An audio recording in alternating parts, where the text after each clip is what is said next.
Salut à tous, j'espère que vous allez bien et on se retrouve aujourd'hui pour un nouveau point sur le mercato parisien.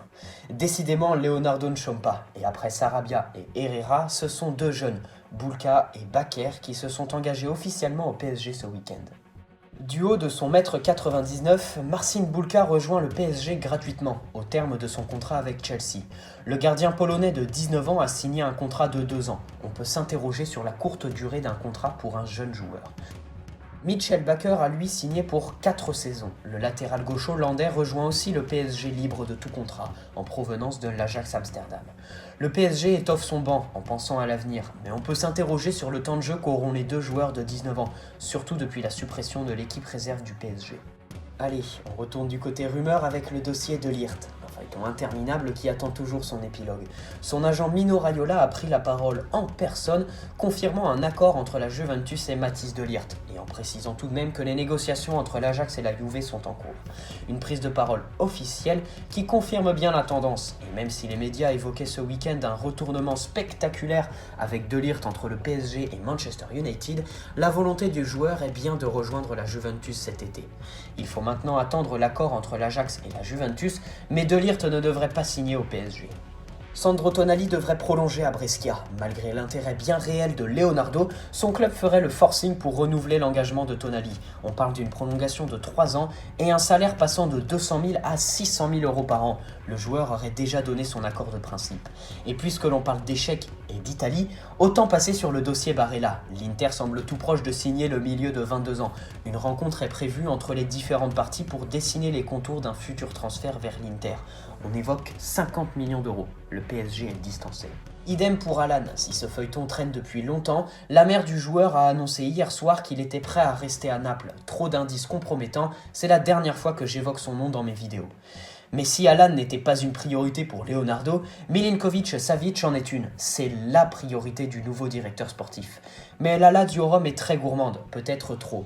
Si le PSG veut boucler le dossier, il faudra mettre 80 millions d'euros et pas moins. Les dirigeants romains sont intransigeants. Mais si la voie était libre au PSG ces derniers temps, la clé de ce dossier pourrait être Paul Pogba. Annoncé partant, Paul Pogba pourrait rapporter gros à Manchester United. Et les dirigeants mancuniens doivent déjà préparer l'après-Pogba. Pour ce faire, Manchester aurait désigné Savic pour venir remplacer le milieu français. Les médias transalpins annoncent qu'une rencontre a eu lieu dernièrement entre mancuniens et romains, évoquant même une offre de 75 millions d'euros pour le milieu serbe. Reste à savoir si Pogba partira, si Manchester fera de Savic une priorité et si la Lazio sera prête à céder son milieu. Paris est sur le point de se faire doubler. Méfiance. Le dossier Van de Beek a refait surface. Les pourparlers entre le PSG et le milieu hollandais étaient annoncés il y a un mois. Rien de bien avancé, mais depuis quelques jours, le dossier est ressorti. Après une excellente saison du côté de l'Ajax Amsterdam, le milieu de 22 ans est très courtisé. Pas moins de 8 clubs européens seraient sur le coup, et le PSG en ferait partie. Rien de bien concret, mais les exigences de l'Ajax ne sont pas très élevées. 50 millions d'euros pour le jeune milieu. À voir si Leonardo serait prêt à les aligner. Du côté de l'Espagne, cette fois, c'est une piste un peu mystérieuse qui a été évoquée par Paris United. Leonardo s'intéresserait à Maximiliano Gomez. L'attaquant uruguayen est sous contrat avec le Celta Vigo jusqu'en 2022. Leonardo aimerait le faire signer en tant que suppléant de Cavani. Son club en demande 50 millions d'euros. Aucune offre n'a été formulée. À noter que Valence et West Ham sont aussi sur le coup. Le club anglais serait même prêt à mettre les 50 millions d'euros sur la table.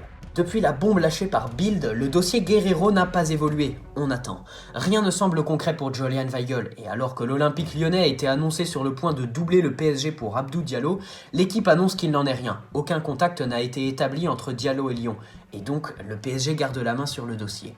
Dans le sens des départs, plusieurs déclarations ont été faites ces derniers jours. Choupo-Moting a déclaré ne pas s'intéresser aux rumeurs, se sentant bien à Paris. Pas de départ à prévoir pour l'attaquant camerounais, récemment éliminé de la CAN. Même cas de figure pour Marquinhos, qui a répondu aux rumeurs l'envoyant en Italie. Le Brésilien se sent bien à Paris. Il n'envisage pas de changer d'air dans l'immédiat, même s'il apprécie le championnat italien. Le transfert d'Nkunku vers Leipzig traîne un peu. Leonardo joue la montre et le joueur attend de voir si une meilleure offre pourrait se présenter à lui. Et on va terminer cette petite vidéo avec un petit point sur l'effectif. C'était l'heure de la reprise aujourd'hui pour une partie des Parisiens. Un groupe était attendu au camp des loges, l'autre à l'hôpital américain de Neuilly pour des tests physiques et médicaux. Demain, mardi, les groupes s'échangeront les rôles. Ainsi, Areola, Trapp, Boulka, Kerrer, Mbesso, Ensoki, Bernat, Kurzawa, Meunier, Bakker, Zagré, Verratti, Herrera, Aouchiche, Draxler, Sarabia, Nkunku, Mbappé, Ressé et Gouklou ont retrouvé le chemin de l'entraînement aujourd'hui. Neymar est attendu en fin de semaine et les internationaux qui ont joué la Copa América ou la CAN reviendront plus tard. Un programme d'entraînement optimal sera mis en place au camp des loges durant les 2 semaines à venir. Le groupe disputera ses 2 premières rencontres amicales les 16 et 20 juillet à Dresde et Nuremberg en Allemagne. Ensuite, cap sur la Chine, où le PSG honorera sa traditionnelle tournée estivale et jouera l'Inter Milan et le Sydney FC les 27 et 30 juillet avant de terminer cette préparation et d'entamer la saison face à Rennes pour la revanche dans le cadre du Trophée des Champions.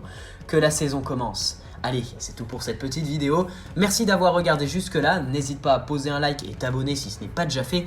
Bonne soirée à tous. Rendez-vous demain pour un petit live. Ciao!